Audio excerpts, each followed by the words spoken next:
Kelihatan nggak? Nah itulah. Yang satu ini, satu sendiri nih.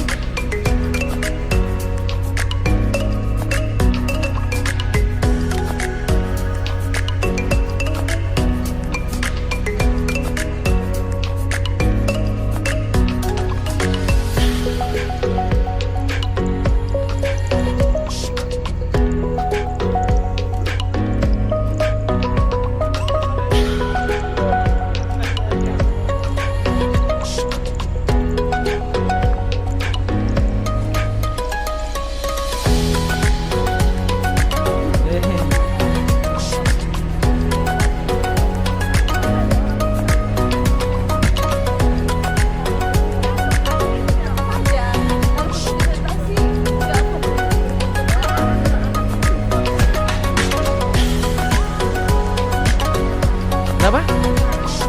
Istri Lot ini, kenalkan, ini istri Lot. Halo istri Lot. Halo istri Lot. Yang itu, yang di atasnya sendiri, iya. Memang yang itu dia. Iya. Baru pas di jalan supaya apa? Tangan ini. Batu aja gini.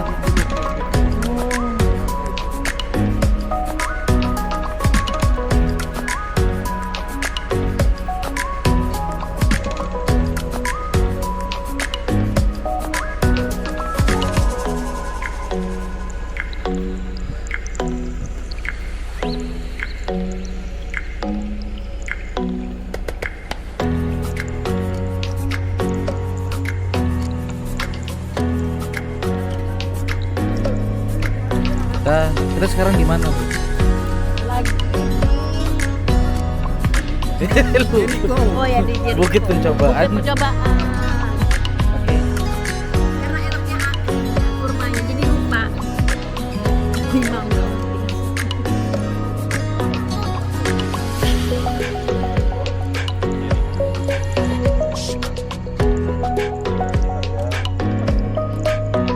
Enggak, tadi mau tak tunjukin cuman masih ya gelap Gelap, ya. Tapi nanti Nah, kan itu. kita lewat lagi. Terus lagi ada peristiwa yaitu ketika Elisa menyehatkan air di Jericho.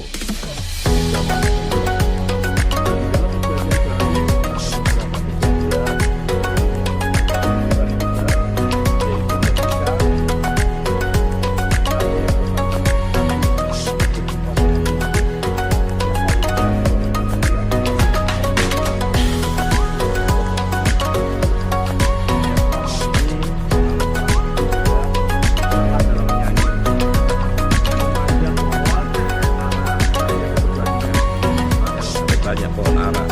Rupanya kita sekarang tahu bahwa itu pohon sika. Nah, di tempat ini kenapa kita ada di tempat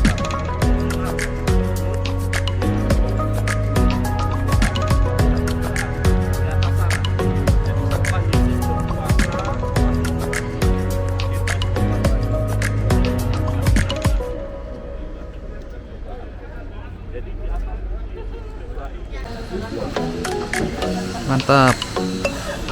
Tos dulu dong. Mantap, mantap. Kita ada di Mangga 2. Kita ada di mau masuk komplek Al-Aqsa.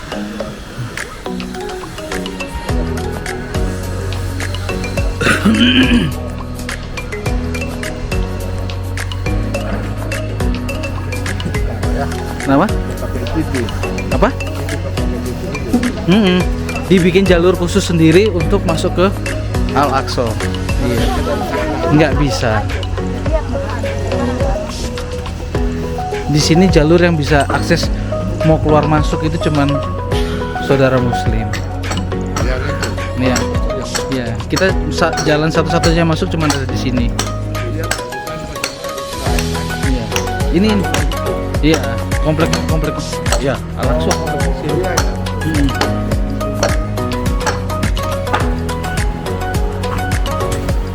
Sebelah kiri kita bisa lihat sebentar itu tembok ratapan ya, kita akan ke sana.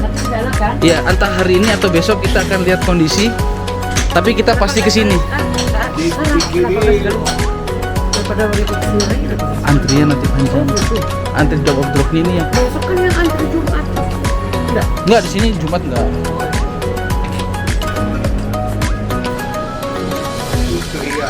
mundur sedikit. Sebelah kiri untuk dia, sebelah kanan untuk wanita. Ya. Ya.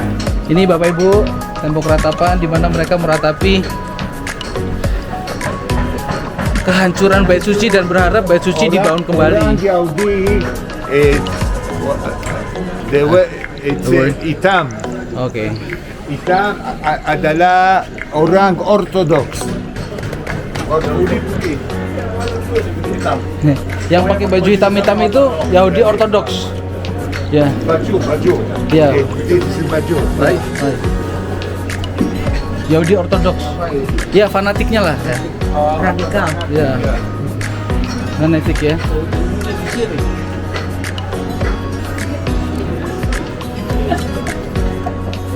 Alam mas gunang tarik po sila.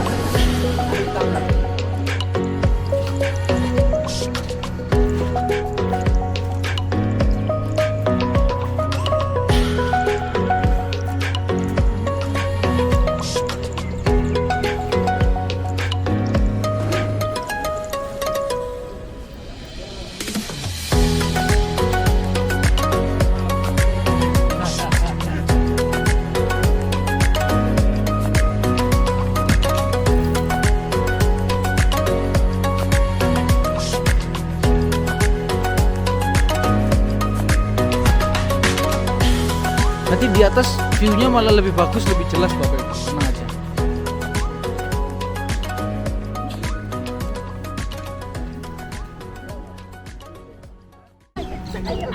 Masker dilepas. Oke. Iya, iya.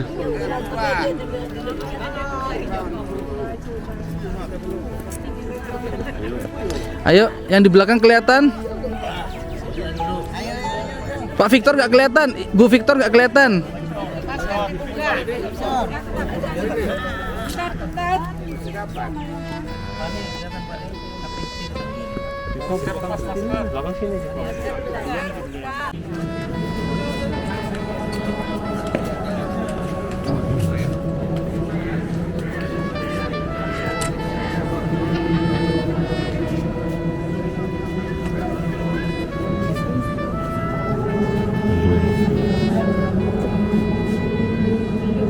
Lagu Natal cakep juga Bunda. Semedanku, lagu Natal cakep juga loh. Mau ganti tak? Udah. Ini biasanya kita nyanyikan pada gembala. Oh iya iya.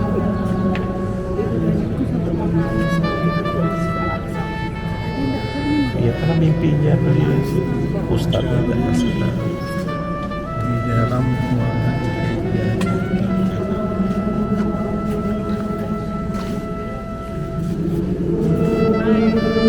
Mari berhimpun. Iya. Lagu dinyanyikan untuk Natal.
tadi di bawah.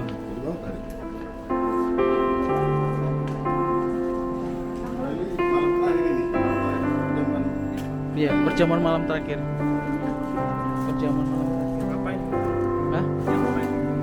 Waktu sebelum disalib kan makan bersama terakhir bersama murid-muridnya. Di ruang atas.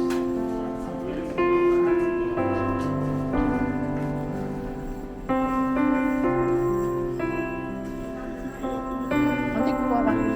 Enggak, beda.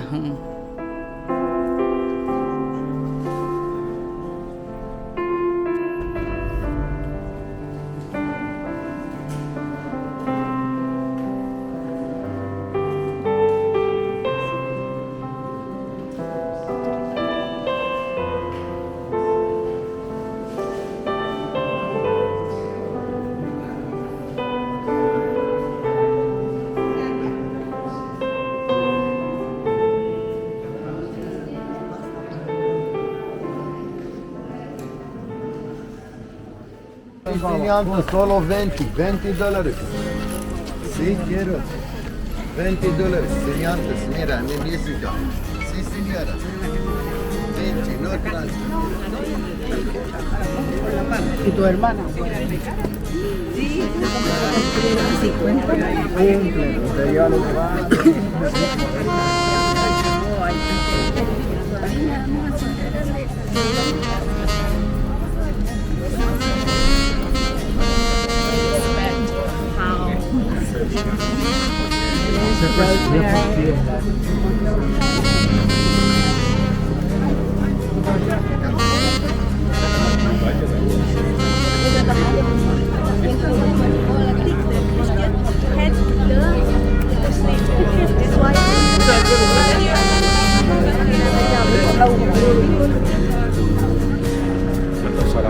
Lihat kue.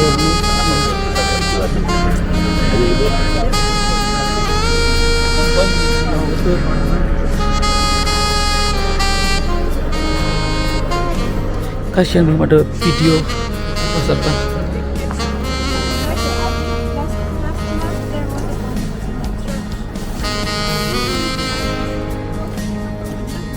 Wah, tim dokumentasi. Waduh.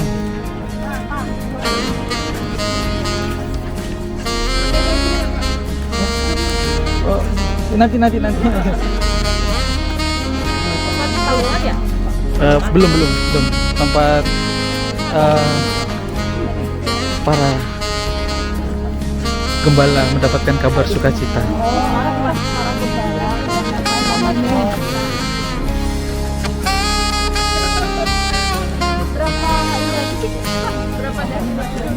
Satu lagi. Terus itu topo selesai. Iya. Semalam udah ke sana. Malam-malam udah ke Nativity. Nativity. Nativity kita nggak belajar pada tutup kali ya? Mungkin ya. Oh, pas seberangnya ya dia yang di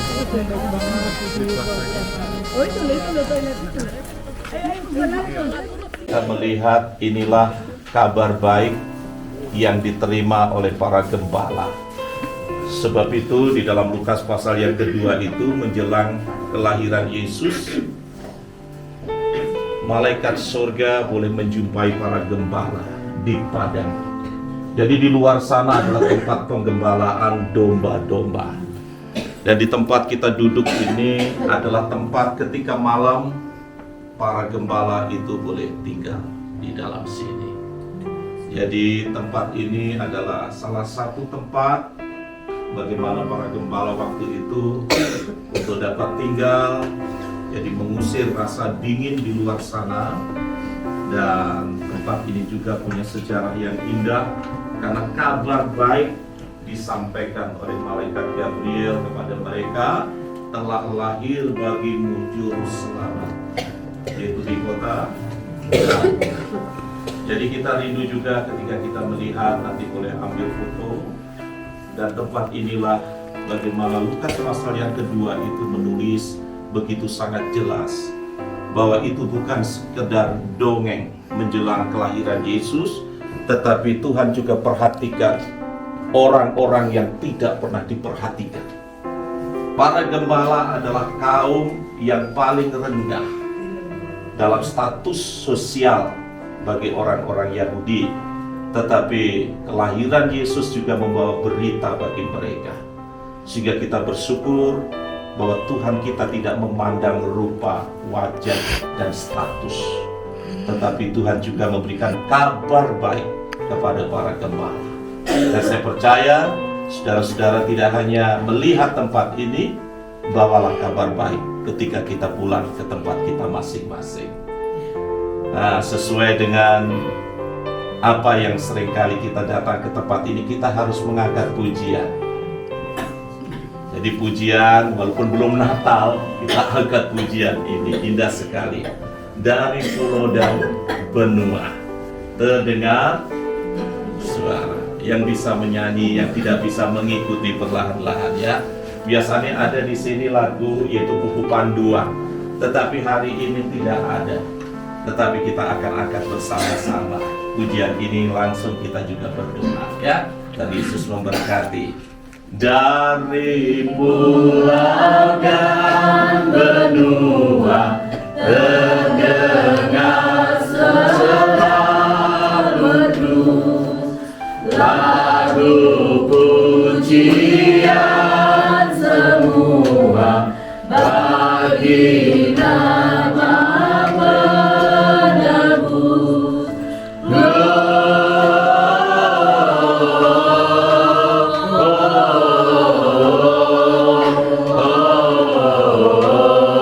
Gloria in excelsis Deo. Gloria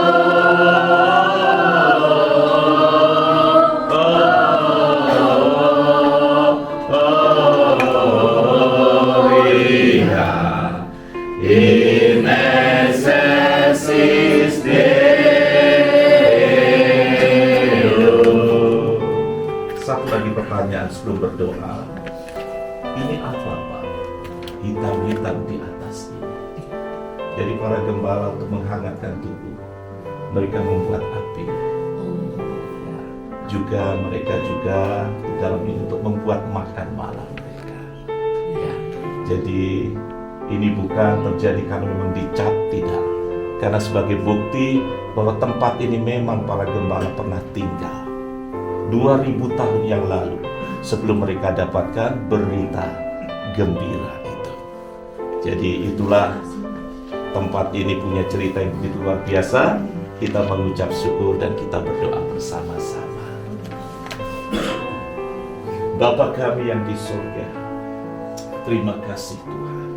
Sebelum kami melihat dan menyaksikan tempat kelahiran-Mu di Bethlehem, hari ini hamba-Mu bersama rombongan, kami boleh ada di padang gembala.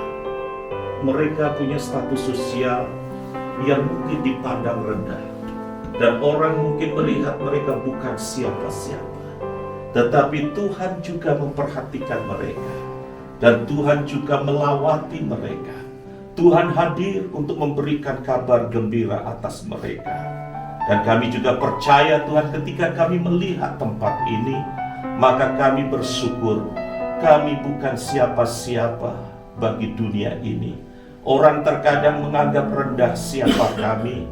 Orang tidak memperhatikan kehidupan kami sebagaimana orang memperhatikan yang lainnya.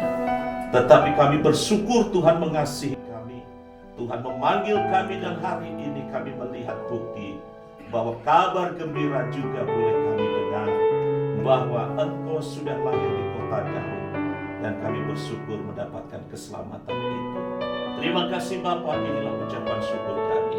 Dan di tempat ini kami mengucap syukur, dan kami alaskan doa ini di dalam berkat nama Tuhan Yesus Kristus. Dan semua yang ada di tempat ini hari ini, semua mendapat berkat kabar gembira. Terima kasih Tuhan, semua diberkati, mari katakan bersama-sama. Haleluya. Amin.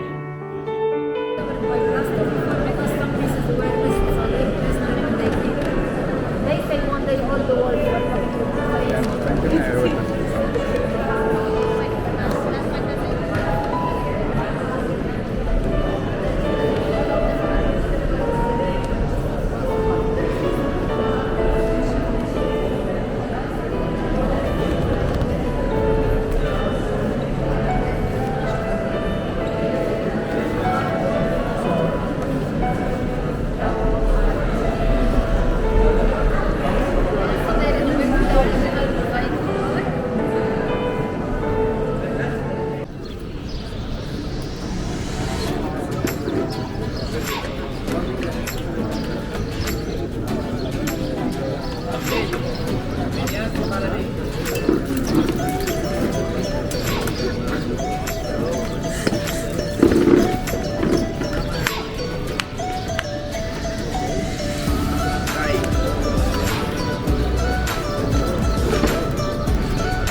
Pak. Waduh. Itu di jidat tuh pakai apa itu? Itu kayak di dalam tuh kayak ada apa? Itu ayat Alkitabnya di dalam. Terus? Ya itu kayak buat mengingatkan dia kalau apa. Nanti aku coba tanya. Terus yang diikat itu apa? Jadi dia about something that needs to happen. Yeah. Not only in the head, this is the connection between the man with the God. This connection in the book here. This only when the berdoa pagi. Oh. Hanya doa pagi. Sore and malam tidak. And also they put the bukit tadi.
pada waktu malam aku menghadap. Biarlah doaku datang ke hadapanmu, sendirikanlah telingamu kepada telingamu. Sedang jiwaku kenyang dengan malam petang, dan hidupku sudah aku telah dianggap termasuk orang-orang yang sulit kau dan aku seperti orang kaya.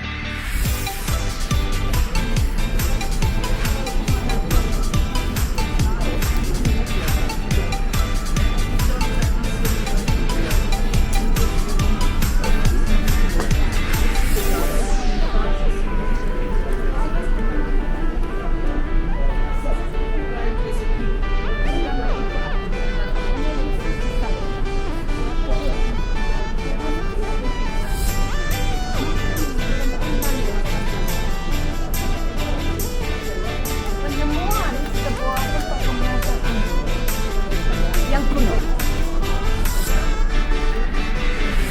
Tempat pemerasan anggur ini dari masa Romawi, dari abad dari Masehi, menunjukkan bahwa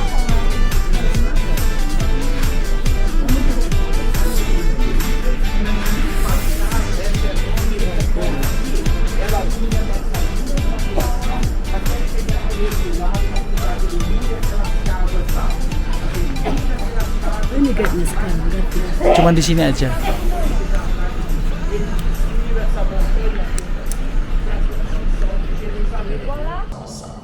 Dalam nama Yesus, berkat keselamatan ada bersama dengan kami. Kami alaskan doa ini di dalam nama Bapa, Putra, dan Roh Kudus, Juru Selamat kami. Haleluya. Amin. Amin. Silakan. Ya. Nggak ada, terbuka. Iya.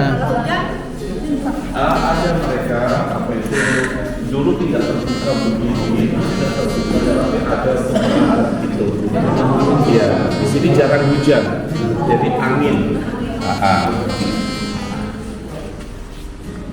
Dan tempat itu ada itu heblat itu. Jadi itu alat pembuka.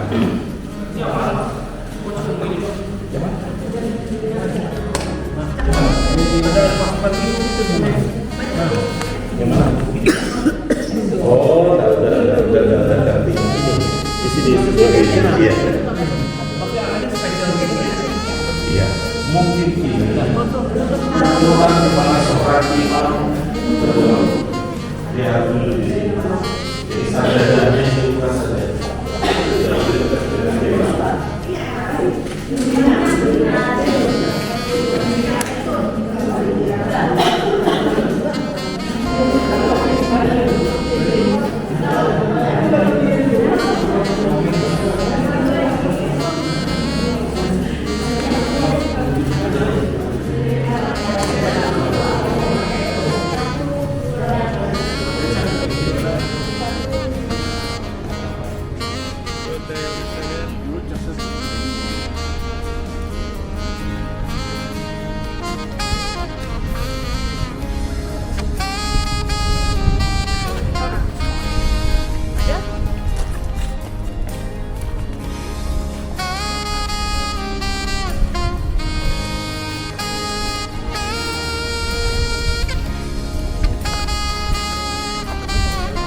Bukan, lain. Pedagang kaki lima biasa asongan. Nggak ada ujungnya nggak ada. Oke. Lagi sepi berarti. Lagi berangkat Jumatan kayak. Oh iya. Lagi berangkat Jumatan. Apa lagi makan siang? Ya benar kan? 12 benar Jumatan. Untuk orang Kristen, orang Armenian, bagian untuk orang Yahudi.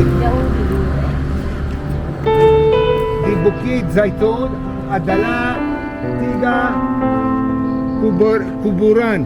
Di sini kuburan orang Yahudi. Di sini, di sana, di mana gerbang mas adalah kuburan untuk orang Muslim. Di udara di bukit ini adalah kuburan untuk Orang Yahudi. Kristen. Ya.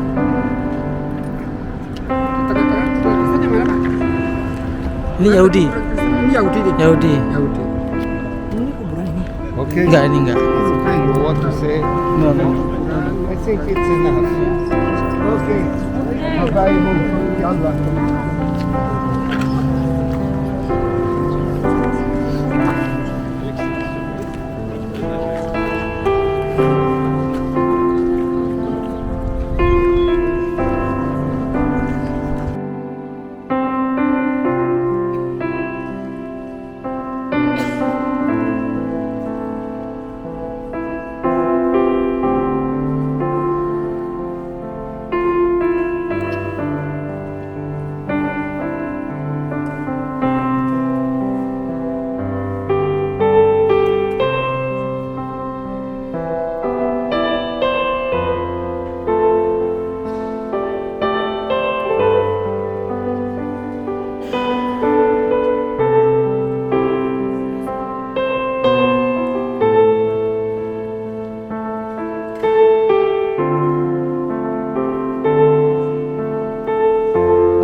30 menit.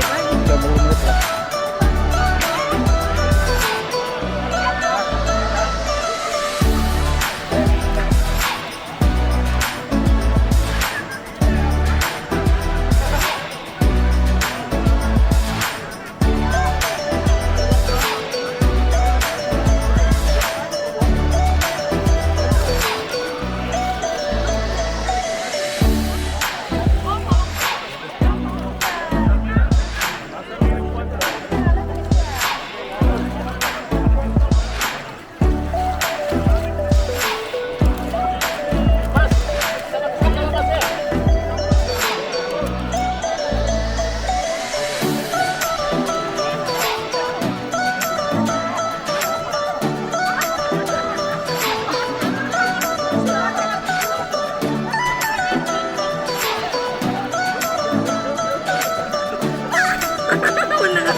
Pegang ini. Ini pegang ini aja dong.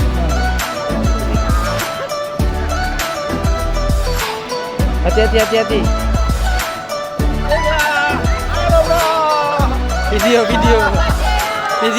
Video. Margambo.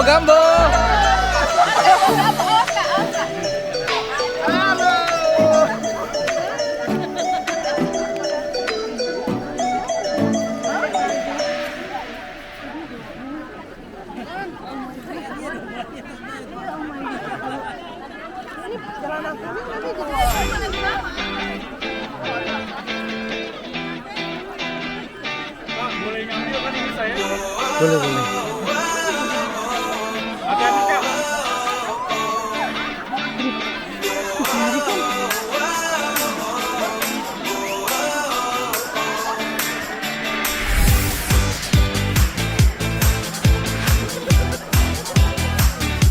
Enggak, turun. Oh.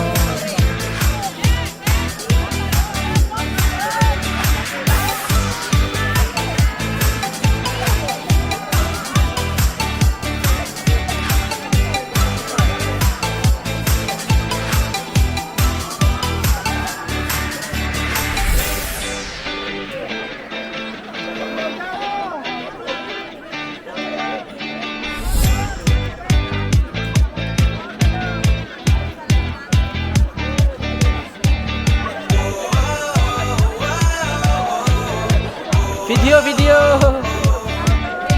Margulu Gambo.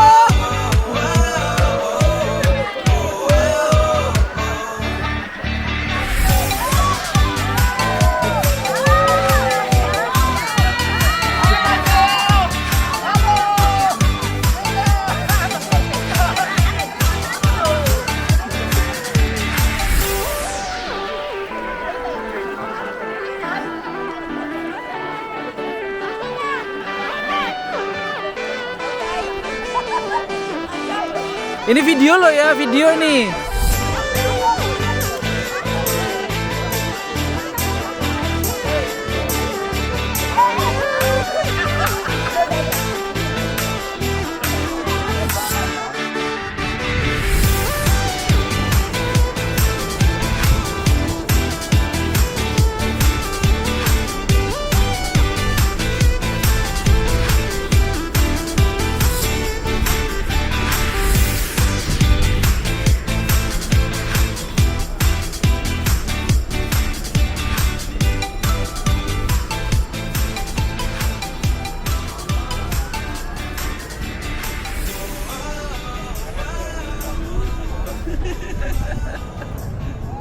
Abuna kayaknya harus lanjut tuh. Aku soalnya tahu ceritanya Abuna. Jadi tadi itu masih awal, cuman ya karena udah sampai ya. Ya itu part 1 lah ya. Ibu dari mana, Bu? Saya dari Bekasi. Dari Bekasi. Saat ini berada di Kaisar. Luar biasa.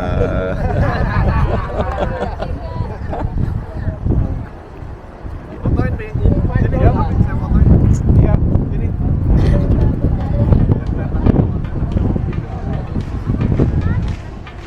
Kayak saya gantengnya gitu, ada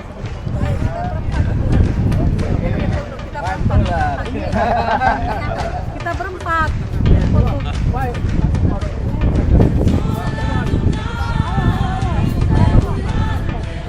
paling bagus itu ibu ada di dalam lengkungan itu sebenarnya. Iya, dalam lengkungan, terus hamparannya itu kayak hamparan panjang gini, set, nah gitu. Terus itu berarti bikin tembak. Iya, terus tembok terus set, panjang kelihatan gitu semua.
Ini aquaduct namanya, aquaduct. Aku ada. Jalur air, jembatan air. Jadi di atasnya itu ada cekungan buat alurin air gini, Pak. Nah, iya di atas ini. Gitu. Aquaduct.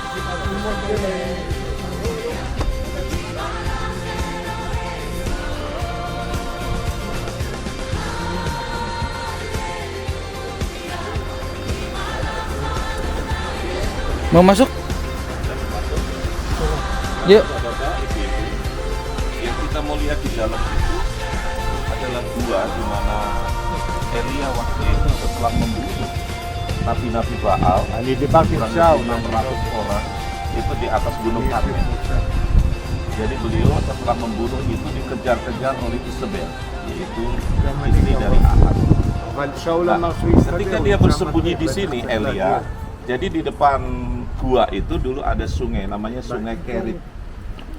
Di mana dari sungai itulah Elia bisa minum, dan setiap pagi dan petang Tuhan siapkan yaitu daging dan roti.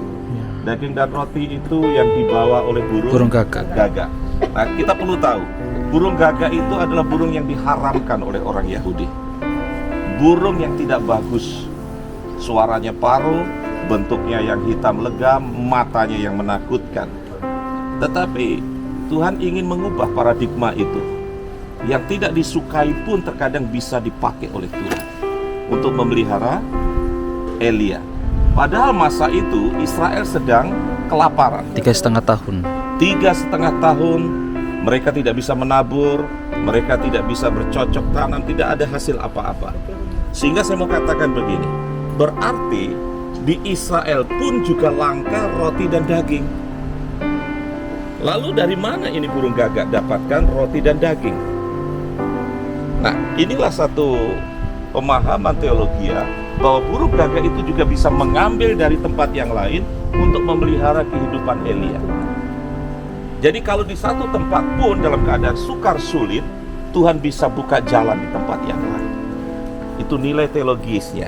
Sehingga apa yang sulit bagi kita terkadang begitu sangat mudah bagi Tuhan. Nanti kita akan lihat bagaimana tempat persembunyian yaitu Elia selama dikejar-kejar oleh Isabel.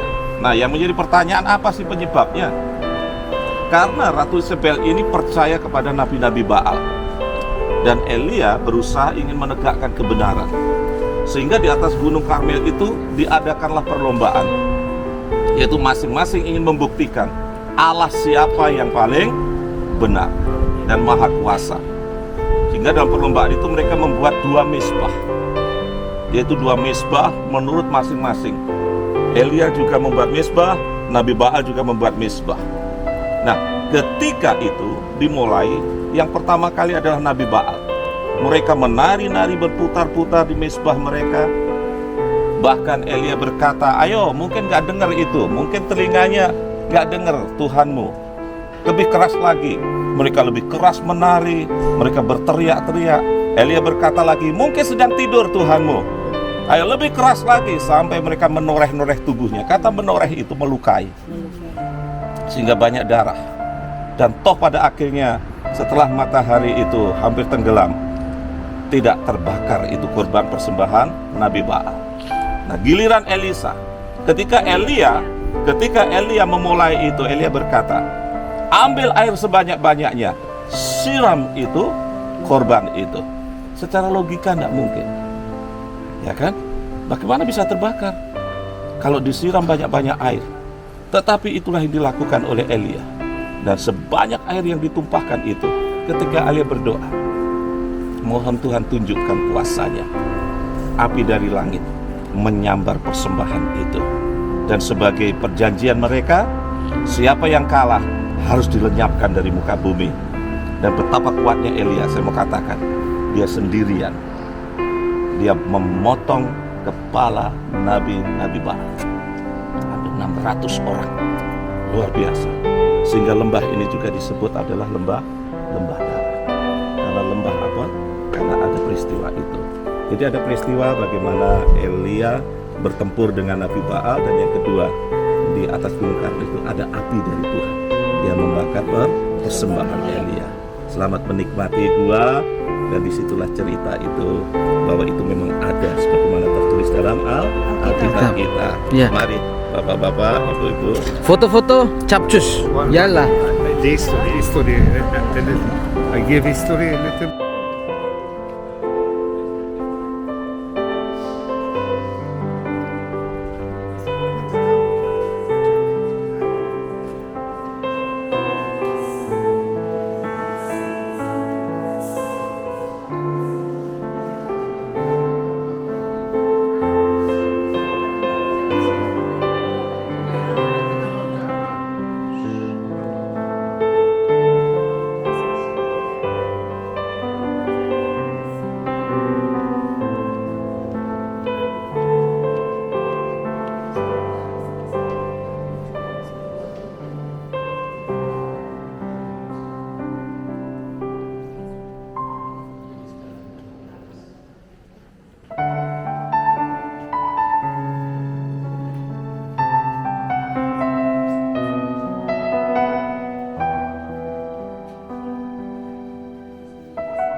sana kita bisa melihat itu adalah lembah Harmagedon. Har itu artinya gunung, Magedon itu adalah dari kata Megiddo, yaitu adalah di atas Megiddo. Apa yang terjadi di tempat ini? Nanti ketika masa puncak tribulasi, masa aniaya 3,5 tahun menjelang kedatangan Tuhan Yesus, di sini akan terjadi peperangan besar. Seluruh kekuatan dunia akan berkumpul di sini melawan Israel. Nah, dan lembah ini sudah tertulis itu 2000 tahun yang lalu dalam kitab Wahyu. Lebarnya lembah ini adalah 32 km dan panjangnya adalah 42 km. Jadi lembah ini sudah dipersiapkan sedemikian rupa, dan ketika para arkeologi itu mengukur lembah itu, dan memang sama seperti apa yang tertulis 2000 tahun yang lalu. Jadi di sini sebelum terjadi peperangan nanti menjelang kedatangan Tuhan kali yang kedua, kita bersyukur kita bisa melihat lembah Harmagedon. Nah, ketika nanti Israel itu terjepit karena serangan 10 kekuatan besar dunia, maka disitulah Yesus bersama para malaikatnya turun membantu atas suku itu. Jadi tempatnya ada di sini. Dan lembah ini adalah lembah yang paling sering untuk peperangan. Dan darah terbanyak di dunia terjadi di sini. Jadi kematian terbanyak di lembah inilah. Sejak zaman para imam, para rasul-rasul, tempat ini dipergunakan untuk peperangan. Sehingga pada akhir kehidupan yang kedua, tempat ini juga akan dipergunakan. Kita pernah mendengar perang Harmagedon, ini tempatnya. Nah, di sana ada gunung Karmel. Sana Karmel. Iya. Ini Megiddo. Ini lembah ini. Megiddo. Ulah. Ya. Jadi ingat, Gunung Karmel itu gunung apa? Tempat Nabi Elia bersembunyi. Kejadian apa? Ketika Elia membunuh 600 Nabi Baal.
Sehingga kebahagiaan selalu ada menyertai.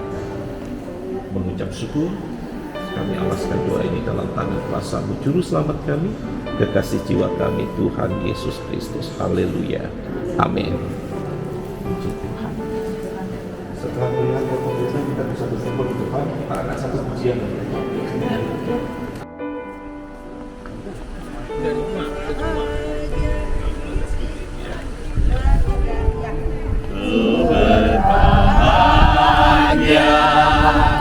Yakin teguh Yesus abadi kepunyaanku, aku waris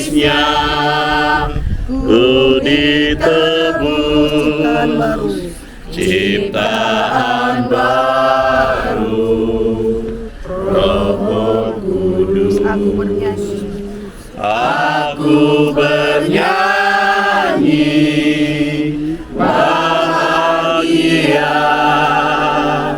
memuji Yesus selamanya. Aku bernyanyi bahagia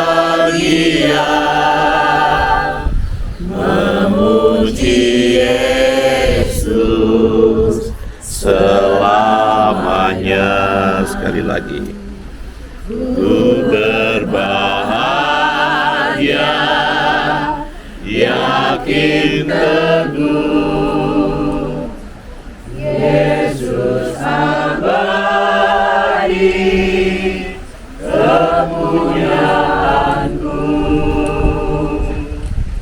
Aku warisnya, ku ditebus ciptaan baru, Roh Kudus. Aku bernyanyi bahagia memuji Yesus selamanya. Aku bernyanyi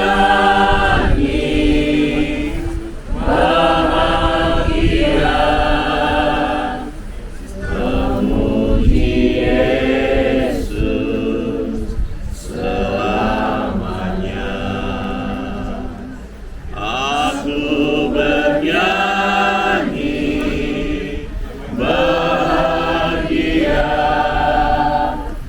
memuji Yesus selamanya. Aku bernyanyi bahagia memuji Yesus selamanya. Aku bernyanyi bahagia memuji Yesus selamanya. Kita tundukkan kepala. Terima kasih Tuhan, di gereja Sabda Bahagia hari ini kami boleh mengumandangkan pujian kebahagiaan ketika kami memiliki Yesus dalam hidup kami.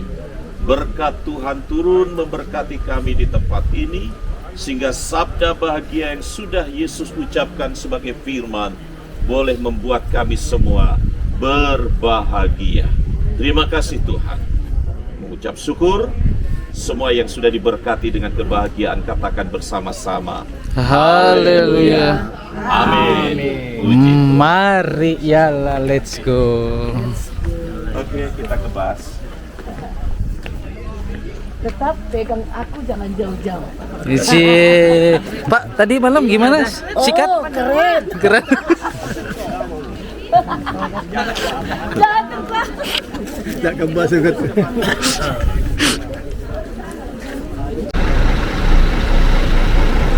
Ayo masuk. Masuk buat rekam aja. Makasih.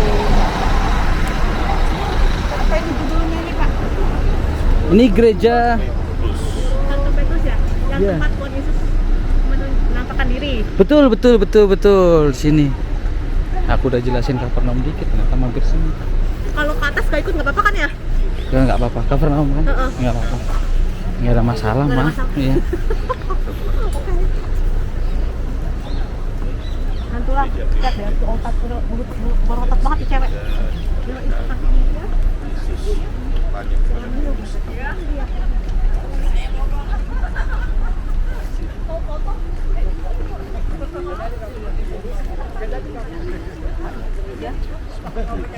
Tanya kepada Paulus.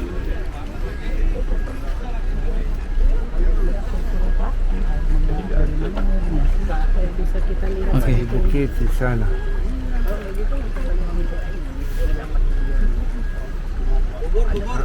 I explain a little bit. Buat tabga, heptagon. Ini pagar Bogor The banget. name Tap. Ya, heptagon ya.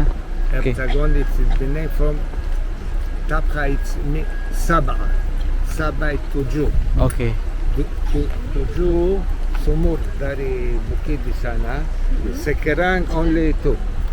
Oke. The Oke. water 23 degrees. The water. 22 degrees. 20. Oke. All Yeah. this, all the year? All day. This is the reason that the fishermen from Kafarnaum they came here to catch the fish. Ikan suka Warm water. air Warm, panas. warm water. Oke. Yes. Oke, oke. I will explain. This is the end of the book of Johannes. What's happening here? Yaitu ketika Yesus mati dan Yesus bangkit dari kematian sebelum Yesus naik ke surga. Tempat ini begitu sangat luar biasa. Mengapa? Karena murid-murid kembali ke pekerjaan semula, yaitu mereka kembali menjadi penangkap ikan, yaitu nelayan. Nah, tempat ini menjadi saksi bagaimana ketika murid-murid itu berlabuh semalaman di danau ini, dia tidak mendapat apa-apa. Jadi semalam-malaman itu tidak mendapat apa-apa. Nah, ketika murid-murid itu kembali ke tepi ini, ke tepi danau Galilea ini, Yesus hadir di tengah-tengah mereka.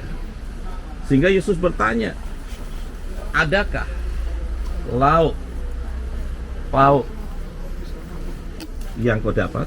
Mereka menjawab, saya semalam-malaman tidak mendapat apa-apa. Lalu Yesus berkata, labuhkanlah perahumu agak sedikit ke tengah dan tebarkan jalamu ke kanan. Nah, tentunya posisi Yesus ketika Yesus berkata itu ada di tepi Danau Galilea. Dan murid-murid yang lain tengah membersihkan jala karena semalam-malaman tidak menangkap apa-apa. Tetapi tentunya mereka berpikir, tangkap malam saja nggak dapat apa-apa. Apalagi ini sudah mulai hari siang, sudah mulai muncul matahari. Tetapi mereka melakukan apa yang Yesus perintahkan. Nah, mereka bertolak agak ke tengah. Dan ketika mereka tebarkan jala, mereka mendapatkan hasil yang begitu banyak. Bahkan dikatakan di dalam Injil, jala mereka hampir koyak. Lalu Petrus memanggil teman-temannya, Andreas, Yakobus, ini nggak kuat, aku angkat. Akhirnya mereka tarik ke tepian, dan ketika sampai di tepi,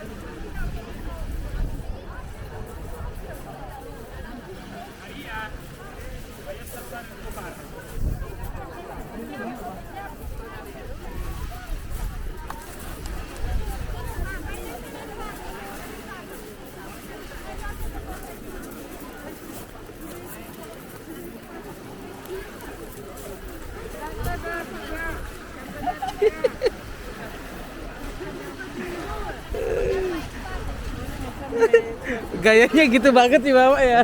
Gayanya gitu banget kayak.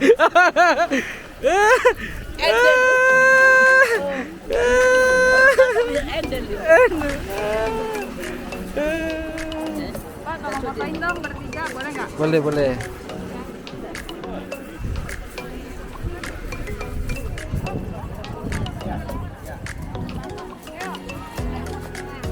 Maskernya mau dilepas nggak? Oke, sip. Oke. 0,5 dulu. 1, 2, 1. Tahan, tahan. Boleh, boleh.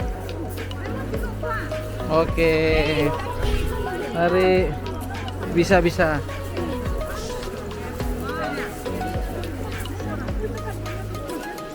Oke, 1. Kita tahan biar 0,5. Tengah, ntar. Oke. Mari.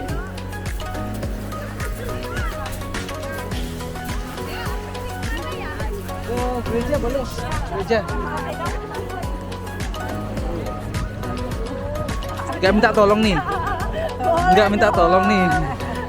Udah kelihatan juga. Offering langsung. Oke, berempat. Lihat di sini satu. Nggak, sorry. Agak serong kena agak oke. Sorry kena ada oke. Lihat sini. Tengah.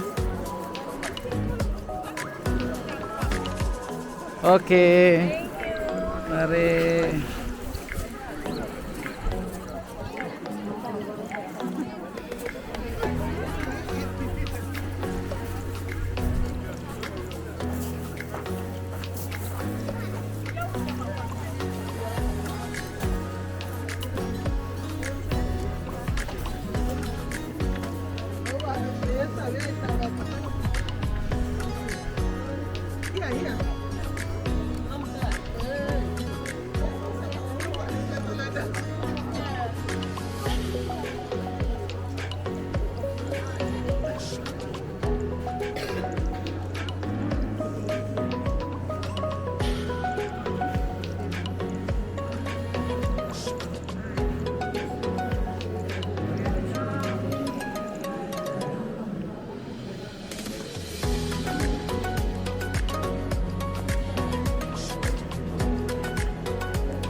Ini udah masuk kota apa?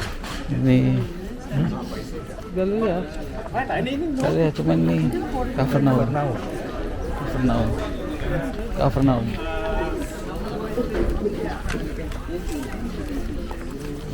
Everybody following.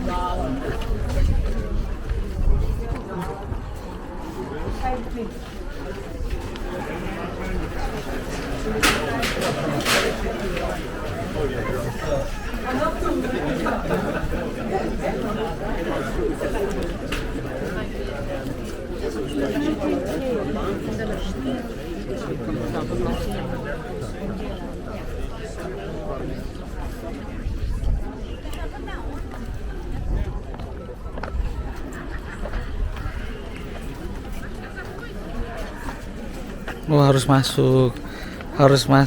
Kita lagi di Kapernaum. Harus masuk. Tetap semangat. Oke.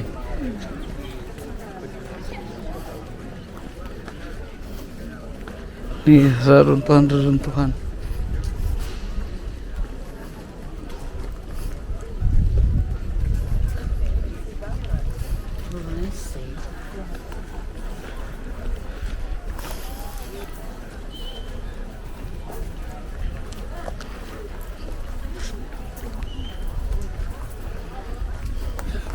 Ya, nggak pernah mulai. Oke, sudah semua ya Bapak Ibu. Sebelum kita ambil foto-foto, saya mau kasih satu penjelasan yang tidak terlalu panjang. Ini adalah reruntuhan kota Kapernaum. Kapernaum juga disebut adalah kotanya Tuhan Yesus. Karena apa? Karena kota Kapernaum ini adalah favoritnya. Kota yang menjadi kesenangan Tuhan Yesus. Setiap saat Tuhan Yesus pasti mampir ke kota ini. Terlebih di kota ini ada mertua Petrus. Rumahnya mertua Petrus nanti ada di bangunan ini, bawahnya itu. Nanti bisa difoto-foto di situ. Sehingga Tuhan Yesus setiap kali ke sini, Tuhan Yesus selalu menyempatkan diri untuk singgah dan menginap di rumah mertua Petrus. Di bawah bangunan itu. Dan ini adalah bangunan sinagog. Jadi di samping kita ini, depan saya ini adalah bangunan sinagog. Jadi ini 2 kali dibangun. Ketika zaman Yesus, itu bangunannya masih batu hitam, itu fondasi itu. Jadi itu fondasi itu zaman Yesus, sinagognya yaitu yang dibangun batu hitam. Tetapi setelah itu mengalami renovasi, maka dibangun dengan batu putih. Jadi ini 2 kali dibangun ini sinagog. Ya. Dan inilah reruntuhan kota Kapernaum. Di kota Kapernaum ini Yesus banyak melakukan mujizat dibandingkan tempat-tempat yang lain. Di sini Yesus banyak melakukan mujizat. Salah satunya adalah menyembuhkan mertua Petrus yang sedang sakit demam. Ya. Jadi ada banyak mujizat-mujizat yang Yesus buat di kota Kapernaum ini. Ya. Karena memang tempatnya sangat indah, langsung berhadapan dengan Danau Galilea. Danau Galilea. Nah, jadi kota Kapernaum ini begitu sangat luar biasa karena apa? Karena mujizat Yesus terbanyak di sini dibandingkan dengan Nazaret yang tadi kita lihat. Yesus memang orang Nazaret karena Yusuf dan Maria orang Nazaret, tetapi tidak satu pun mujizat yang pernah terjadi di kota Nazaret. Karena apa? Karena mereka tidak percaya. Mereka hanya tahunya Yesus ini adalah anak Yusuf si tukang kayu. Sehingga Nazaret sendiri krisis mujizat Tuhan. Sepanjang penulisan Alkitab tidak pernah ditemukan Yesus membuat mujizat di Nazaret. Tetapi di tempat ini Yesus buat mujizat yang begitu banyak. Ya. Tetapi walaupun pada akhirnya juga kota ini menjadi reruntuhan. Sehingga kita lihat hari ini inilah kota Kapernaum, tempat favorit Yesus selain untuk beristirahat juga berdoa di tempat ini. Dan Yesus selalu menginap di bawah bangunan itu, di rumah mertua Petrus. Nah, kota ini terkenal dengan kotanya Tuhan Yesus, Kapernaum. Ini, ya. Jadi satu sisi tadi dijelaskan, ada juga kota yang mendapat kutukan dari Tuhan Yesus, yaitu tadi Pak Sea sudah jelaskan. Masih ingat satu kota di mana? Betsaida. Terus Kapernaum. Ini. Haleluya. Kenapa? Karena di sini juga pada akhirnya banyak juga yang menolak Yesus. Tidak percaya sekalipun sudah melihat mujizat yang dilakukan Yesus begitu banyak di tempat ini. Ya. Jadi mereka tetap sulit untuk percaya. Sebenarnya hanya satu aja hambatan iman itu, tidak percaya. Pasti semua punya kapasitas untuk menikmati mujizat. Kalau kita punya modal yaitu percaya, asal percaya dan tidak bimbang, pasti mujizat itu terjadi. Amin. Ya, puji Tuhan, ini Kapernaum, dan nanti bapak-bapak, ibu-ibu bisa ambil foto. Ini bukan rumah mertua Petrus, tapi ini sinagog. Sinagog pernah dibangun 2 kali, yaitu ketika zaman Yesus, yaitu masih batu hitam, tapi akhirnya dibuka memakai batu putih. Oke, ya. Sudah, kita berdoa dulu sebentar. Terima kasih Tuhan, kami hari ini ada di kota Kapernaum. 2000 tahun yang lalu mujizat Tuhan luar biasa di kota ini. Dan Tuhan juga boleh tinggal di tempat ini lebih lama dibandingkan tempat-tempat yang lain. Tetapi kota ini tetap menolak Tuhan. Dan kota ini sulit untuk percaya keberadaan Juru Selamat yang sudah lahir dan ada di tengah-tengah mereka. Tetapi hari ini kami bahagia Tuhan, di tempat ini kami tetap menaruh Tuhan menjadi skala prioritas di dalam hidup kami, di dalam hati kami, karena kami percaya Engkau sudah mati, Engkau sudah bangkit dan naik ke surga untuk menyediakan tempat bagi kami. Inilah ucapan syukur kami buat apa yang kami lihat hari ini. Semua yang diberkati, mari berkata bersama-sama, haleluya, amin. Janganlah untuk pulang, kalau pulang akan pingsan di jalan. Sebab Yesus berkata, belilah makanan. Nah, waktu itu Yudas berkata, Tuhan mana cukup? Gak cukup, kas yang ada di uang kita ini gak cukup untuk kasih makan sekian banyak orang. Tetapi saya tertarik dengan satu peristiwa bagaimana ada anak kecil. Dia datang kepada Markus dan dia berkata, Om, aku bawa ini makanan. Hanya 2 ikan dan 5 roti. Keindahannya di mana? Keunikannya di mana? Anak kecil. Yang biasanya anak kecil susah berbagi, betul? Tetapi ketika sesuatu terjadi di tempat ini, anak kecil bawa 2 ikan 5 roti kepada Yesus. Dan ketika Yesus mendapati itu semua, Yesus tidak lantas mengubah 2 ikan 5 roti itu lantas dibagikan, tidak. Tetapi ada langkah-langkah tertentu yang harus kita perhatikan, yaitu ketika Yesus mengucap syukur. Kekurangan, keterbatasan terkadang membuat kita bingung bagaimana jalan keluar. Tapi Yesus mengajar yang pertama, Yesus mengucap syukur. Dan mengangkat kedua, ikan dan roti itu di tangan Yesus sambil mengucap syukur. Lalu apa dikatakan dalam Alkitab? Yesus memecah-mecahkan roti. Jadi kata memecah-mecahkan itu bisa juga menggandakan. Tapi kalau menggandakan itu kadang tanda petik, ya kan? Wah, nanti menggandakan duit seperti di Indonesia atau dan sebagainya. Tapi roti itu dipegang dan dipecah-pecahkan. Dan spontan juga murid-murid ambil itu keranjang. Dan terus Yesus pecah-pecah. Sehingga apa? Begitu keranjang penuh, ganti keranjang yang lain, ambil roti yang lain. Sehingga apa? Sehingga 12 bakul itu cukup untuk memberi makan 5.000 orang. Kata 5.000 orang itu tulisan dalam bahasa asli itu laki-laki saja. Kenapa Pak? Kok hanya ditulis laki-laki? Karena adat istiadat Yahudi, perempuan tidak masuk hitungan. Contohnya anak Yakub 13. Yang satu perempuan namanya Dina. Dan bagi orang Yahudi anak perempuan tidak dapat warisan. Ya kan? Tidak dapat warisan dan tidak punya hak. Demikian juga yang dihitung ini 5.000 orang. Tetapi ada penafsiran Alkitab itu kurang lebih yang berkumpul itu 12 sampai 14.000 orang. Sehingga sekian banyak orang itu bisa tercukupi. Saya tidak berbicara 2 ikannya 5 rotinya, tetapi ketika apapun ada ucapan syukur, pasti akan cukup dan ada lebih. Di pelajaran yang indah. Jadi gereja mujizat itu 2 ikan 5 roti. Ya, jadi yang dinyanyikan itu hanya 5.000 itu hanya laki-laki saja. Alasannya kenapa Pak Pendeta? Karena bagi adat istiadat orang Yahudi, perempuan tidak punya Warisan.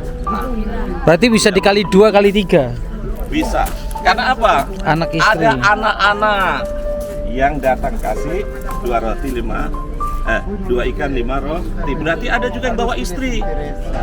Jadi 5.000 itu dikalikan saja. Ya kan, kalau bawa istri nggak bawa anak ya hanya 2. Kalau suami istri bawa anak 2 jadi 4. Jadi kurang lebih penafsiran Alkitab itu 12.000 sampai 15.000 atau 14.000 orang yang menikmati 2 ikan dan 5 roti. Sisanya berapa? 12 bakul itu berbicara tentang 12 rasul. Iya. 12 bakul juga berbicara dalam 12 bulan dalam 1 tahun.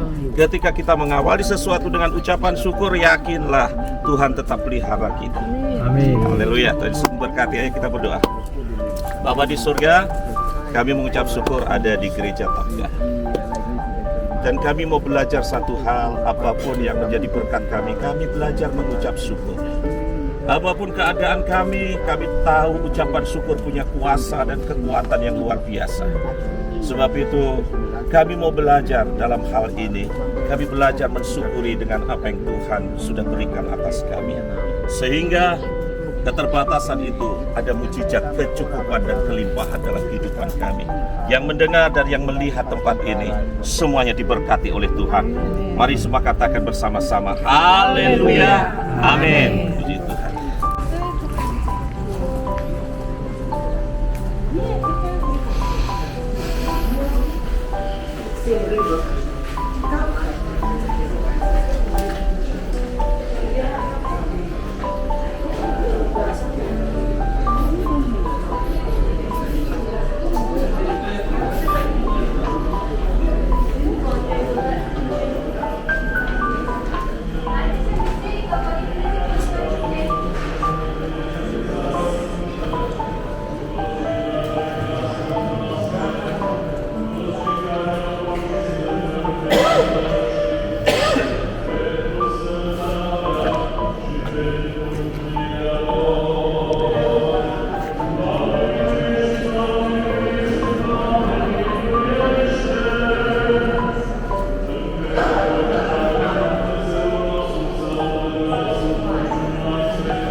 Jangan duduk dulu Bapak Ibu ya.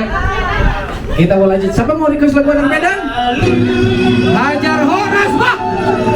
Anak Medan semua turun dong. Laki-laki perempuan, masa cuma ibu-ibu aja dia. Bapak-bapak, mana nih banteng di perantauan nih ya?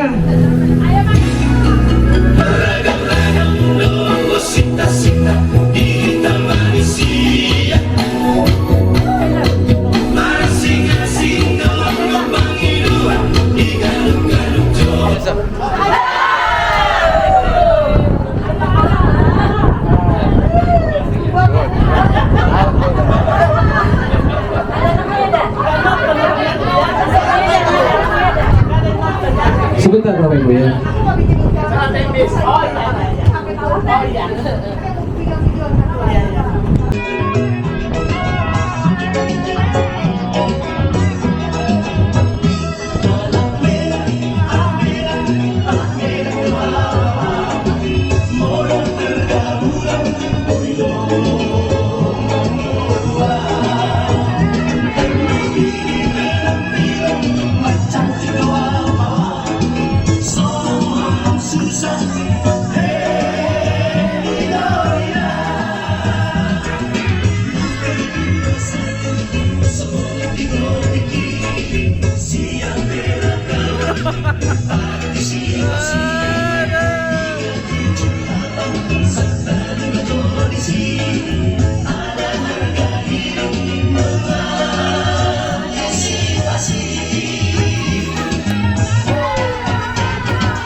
bukan di tempat ini, tetapi inilah Sungai Yordan.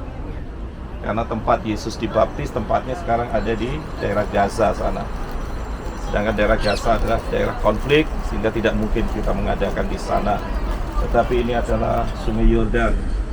Dan ketika pentahiran, apa itu pentahiran? Pentahiran sebagaimana Naaman diperintahkan untuk dia melakukan pentahiran di Sungai Yordan atas sakitnya, yaitu kusta.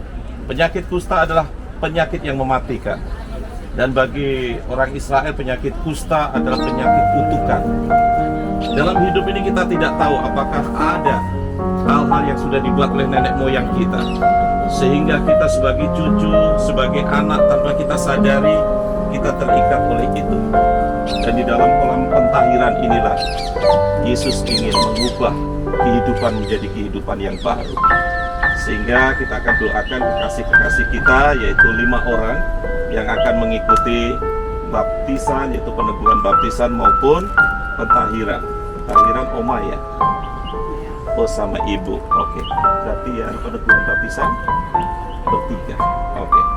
Nanti yang pentahiran dulu kiranya. Iya. Saya ya. Ibu Eni, Afon sama Ini sama nanti Ibu Elizabeth lagi. biar langsung kamar mandi. Baik, kita angkat satu pujian, satu lagu. Kita akan doakan mereka sehingga mereka siap untuk masuk di kolam baptisan. Sebelum kita masuk dalam kolam baptisan, saya nanti akan kasih tahu sebagaimana tata cara. Sana sangat berbeda. Baptisan hanya menyelam 1 kali, nanti saya selamkan. Kalau pentahiran yaitu 7 menyelam kali. 7 kali. Nanti saya akan menghitung. Ya, jadi menyelam.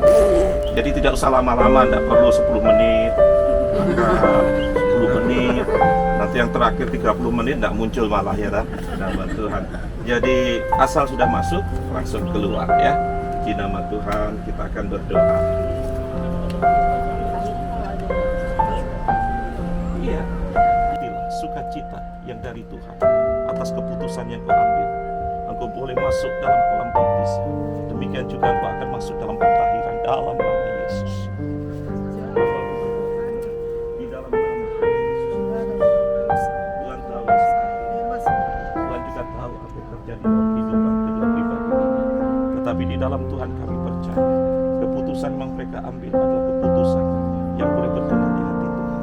Berikan kekuatan atas mereka sehingga mereka masuk kolam baptisan. Mereka masuk dalam pentahiran. Kuasa Tuhan bekerja atas mereka. Terima kasih, terima kasih. Di dalam nama Bapa, Putra dan Roh Kudus, kuasa Tuhan turun atas mereka. Dan hari ini juga keputusan yang terambil, Tuhan melihat dan Tuhan akan memberikan kekuatan kepada kita. Dan damai sejahtera dari Tuhan akan membuat kita menikmati sukacita dari Tuhan. Terima kasih Bapa, terima kasih. Dan sore hari ini, kami menyerahkan Tuhan pelaksanaan peneguhan baptisan juga pentahiran sepenuhnya di dalam tangan Tuhan. Dan kiranya kuasa Tuhan boleh mendahului kami turun ke kolam baptisan, sehingga ketika kelima pribadi ini turun ke kolam baptisan, juga kolam pentahiran, mereka menikmati kuasa Tuhan bekerja dalam hidup mereka, dan hidup mereka kembali dipulihkan oleh Tuhan. Terima kasih Bapa, dan mengucapkan syukur hamba siap melayani mereka di dalam nama Tuhan Yesus Kristus. Kami berserah diri. Amin. Amin. Kenapa saya Bapa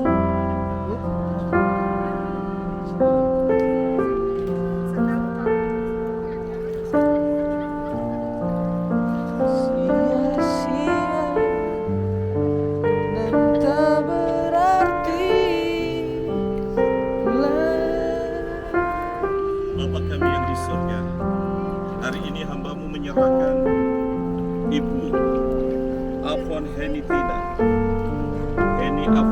sepenuhnya di dalam tangan Tuhan. Dan hari ini dia ikut peneguhan baptisan dan itu keputusan yang dia sudah ambil. Dan hamba-Mu selamkan di tempat ini. Dan hamba-Mu kuburkan segala kehidupan yang lama dan muncul dengan kehidupan yang baru yang Tuhan sudah siapkan atasnya. Di dalam nama Bapa, Putra, dan Roh Kudus, aku teguhkan baptisanmu hari ini di dalam nama Tuhan Yesus Kristus.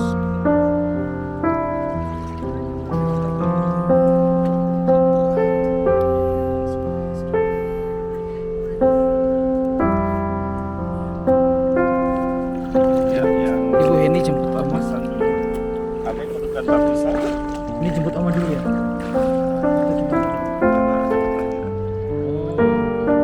Jadi nanti Oma bareng saja. Bareng aja. Barengkan aja. Oh yaudah, berarti Oma aku kesini. Yang baptisan peneguhan baptisan siapa? Bisa dulu kan? Ya udah. Udah, Oma pentahiran nanti bareng. Oh, Karena bareng. ada yang ikut pentahiran. Oh, yaudah, berarti Oma sekali aja nanti. Ibu Rahotni Sinaga. Iya, Ibu Rahotni Sinaga. Iya, Ibu Rahotni Sinaga. Rahotni Sinaga.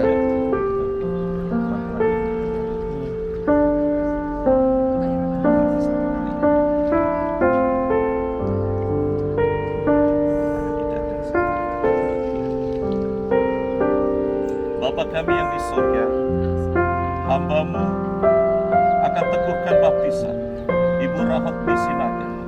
Dan hari ini keputusan yang dia ambil di kolam baptisan Sungai Yordan ini, segala masa lalu, segala kehidupan yang lampau sudah masuk dan sudah terbenam di tempat ini, dan kuberikan kehidupan yang baru bersama-sama dengan kasih Tuhan.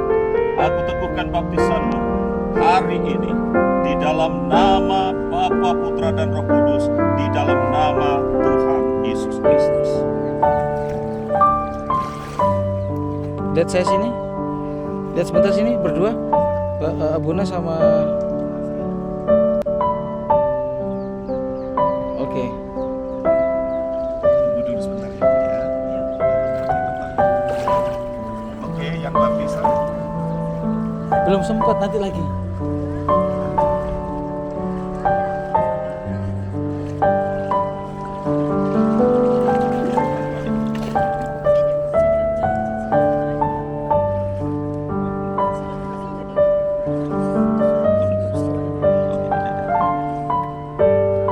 Ibu siapa? Pak saya. Ibu Tanti. Sebentar, maaf Abuna. Tanti Indirawati. Tanti Indirawati. Bapa di surga, hari ini hamba-Mu teguhkan baptisan saudari kami Tanti Indrawati di dalam tangan Tuhan. Dan kiranya semua di masa lalu yang tidak berkenan, hamba-Mu kuburkan di tempat ini dan bangkit bersama dengan Tuhan. Dan di dalam nama Bapa, Putra, dan Roh Kudus, di dalam nama Tuhan Yesus Kristus, aku teguhkan baptisan hari ini.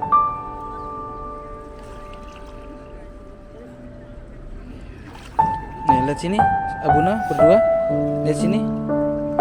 1, 2. Oke.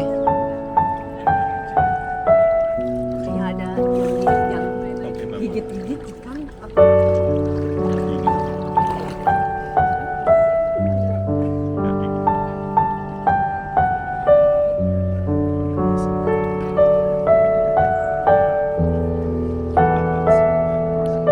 Troy Aditya Tobias. Bapa di surga, hamba-Mu teguhkan baptisan saudara kami Troy Aditya Tobias di dalam tangan Tuhan. Tuhan, dengan keputusan yang dia ambil dan di kolam Yordan ini, hamba-Mu kuburkan semua masa lalu, semua kehidupan-Mu yang tidak berkenan, dan Tuhan gantikan dengan kehidupan yang baru, hidup bersama dengan Tuhan. Aku teguhkan baptisan-Mu di dalam nama Tuhan Yesus Kristus.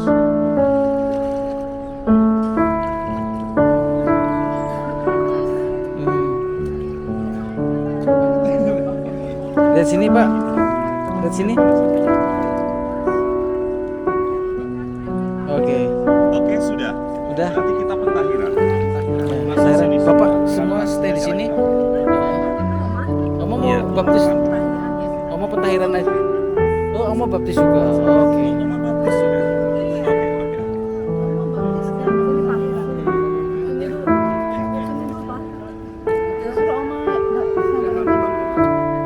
Ini ada tanggal ya. Turun tangga ya Mas? Iya, Pak. Pelan-pelan. Iya. Nanti basah. Nanti basah itu handuknya itu. Satu lagi, Mama. Nanti Oma tidak saya berikan keberatan, tapi Oma langsung bisa lakukan. Begitu ya. Nanti kita turun sama lagi. Akan turun ke bawah.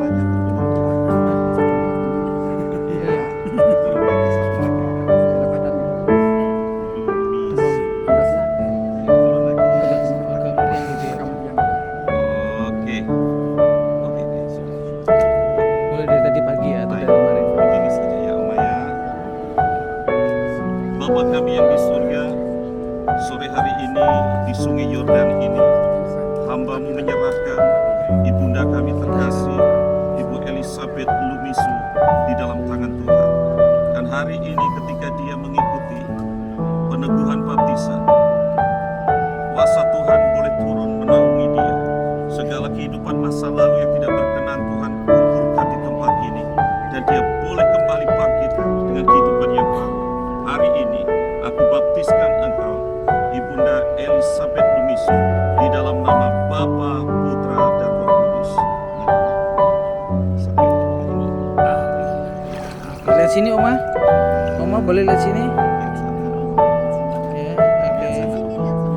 Oke. Oke, lihat. Lihat sini, lihat dia ke kamera 1 2. Tahan. Oke, siap. Tiga-tiganya ke sini. Ya. Sekarang sebentar boleh minta Ibu Aini Afun sama Abuna dulu, tadi belum dapat. Ya. Apa nanti aja terakhir? Iya. Enggak, ini yang foto-fotonya belum. Iya.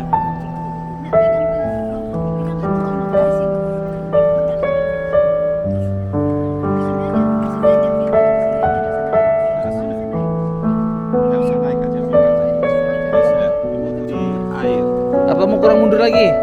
Ibu Rahotni kayaknya kepepet itu. Bisa aja, Oh, saya pegang. Oke. Ayo, saya serahkan ya. Bapa di surga, kelima saudara kami siap masuk dalam kolam pentahiran. Dan hari ini kuasa Tuhan turun atas kolam ini, sehingga ketika kami masuk ke kolam pentahiran, kuasa mengubah hidup yang lama menjadi baru. Dan apapun ikatan-ikatan dilepaskan, kuasa-kuasa kegelapan kutuk, apapun mantra-mantra dilepaskan, dan kuasa Tuhan itu menjadi pemenang, dan kuasa Tuhan bekerja dalam nama Tuhan Yesus Kristus. Hitungan yang pertama, 1. Ya, silakan menyerah. Iya, muncul. Oke, tarik nafas dulu. 2. Tarik nafas dulu. 3. Tarik nafas. 4. Tarik nafas dulu. 5. Tarik nafas dulu. Lagi. 6. Yang terakhir ya. Nanti langsung berkata haleluya ya. 7. Haleluya. Puji Tuhan. Silakan naik ke atas. Tuhan memberkati semuanya. Haleluya. Hati-hati ibu-ibu lewat sini.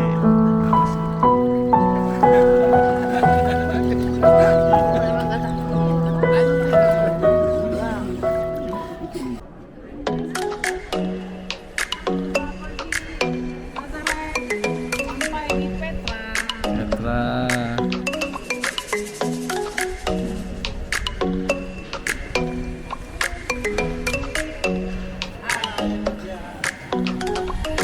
Nah, ini pasangan serasi kita luar biasa, pasangan serasi kita.